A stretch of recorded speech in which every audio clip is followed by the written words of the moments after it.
2026 JEE main phase 1 ജാനുവരി 23 morning ഷിഫ്റ്റിലെ chemistry quizzes നോക്കുമ്പോൾ 9ാമത്തെ ചോദ്യം ഇൻട്രസ്റ്റിംഗ് ആയിട്ടുള്ള ചോദ്യമാണ്. നോക്കാം. രണ്ട് സ്റ്റേറ്റ്മെന്റുകളുണ്ട്. Statement 1, COBr4 2- ion will absorb light of lower energy than COCl4 2- ion. Statement 2, in COI4 2- ion, the energy separation between the two set of d orbital is more than COCl4 2-. ഇന്നത്തെ ഏതൊക്കെ സ്റ്റേറ്റ്മെന്റുകൾ ശരിയാണ് തെറ്റാണെന്നാണ് നമ്മൾ കണ്ടുപിടിക്കേണ്ടത്. ചാപ്റ്റർ കോർഡിനേഷൻ കോമ്പൗണ്ട്സ് ആണെന്ന് മനസ്സിലായിട്ടുണ്ടാവും. Topic വന്നിരിക്കുന്നത് നമ്മുടെ DD ട്രാൻസിഷൻ, കോർഡിനേഷൻ കോമ്പൗണ്ടിൻ്റെ കളർ, ആ ഒരു ടോപ്പിക്കിലേക്കാണ് ഇത് കണക്ട് ചെയ്തിരിക്കുന്നത്. ക്രിസ്റ്റൽ ഫീൽഡ് തിയറിയിലെ ടോപ്പിക്കാണ് വരുന്നത്. അപ്പോൾ ഇവിടെ നിങ്ങൾക്ക് നോക്കിക്കഴിഞ്ഞാൽ കാണാം, തന്നിരിക്കുന്ന 3 കോമ്പൗണ്ടുകളിൽ എല്ലാം Br4 Cl4 I4 ഇതെല്ലാം ടെട്രാഹെഡ്രൽ അല്ലെങ്കിൽ കോർഡിനേഷൻ നമ്പർ 4 വരുന്ന കോംപ്ലക്സുകളാണ്. കോർഡിനേഷൻ നമ്പർ 4 ആണ്.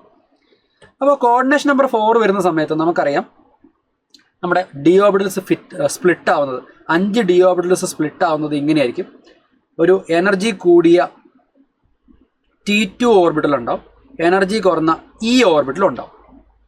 ഓക്കെ, ഇതിൻ്റെ ഇടയിലുള്ള ഈ എനർജി ഡിഫറൻസ് നമ്മൾ വിളിക്കുന്ന പേരാണ് ΔT, crystal field splitting energy of tetrahedral system.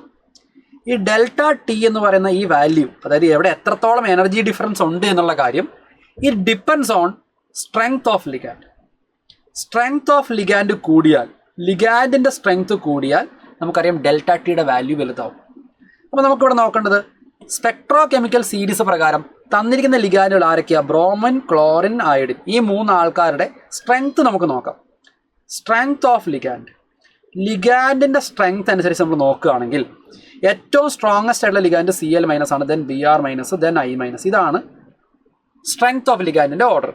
അപ്പോൾ ഇവിടെ ക്ലോറിൻ ലിഗാൻഡ് വരുന്ന സമയത്ത് ഈ എനർജി ഡിഫറൻസ് ഭയങ്കര ഹ്യൂജ് ആയിരിക്കും. ബ്രോമിനാകുമ്പോൾ എനർജി ഡിഫറൻസ് കുറയും, അയഡിനാകുമ്പോൾ എനർജി ഡിഫറൻസ് പിന്നെയും കുറയും.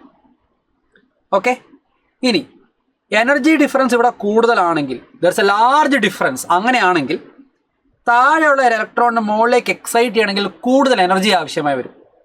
അപ്പോൾ എപ്പോഴാണ് കൂടുതൽ എനർജി അബ്സോർബ് ചെയ്യുക? ഈ ഗ്യാപ്പ് വലുതാണെങ്കിൽ, ΔTയുടെ വാല്യൂ വലുതാണെങ്കിൽ high amount of energy absorb ചെയ്യേണ്ടി വരും.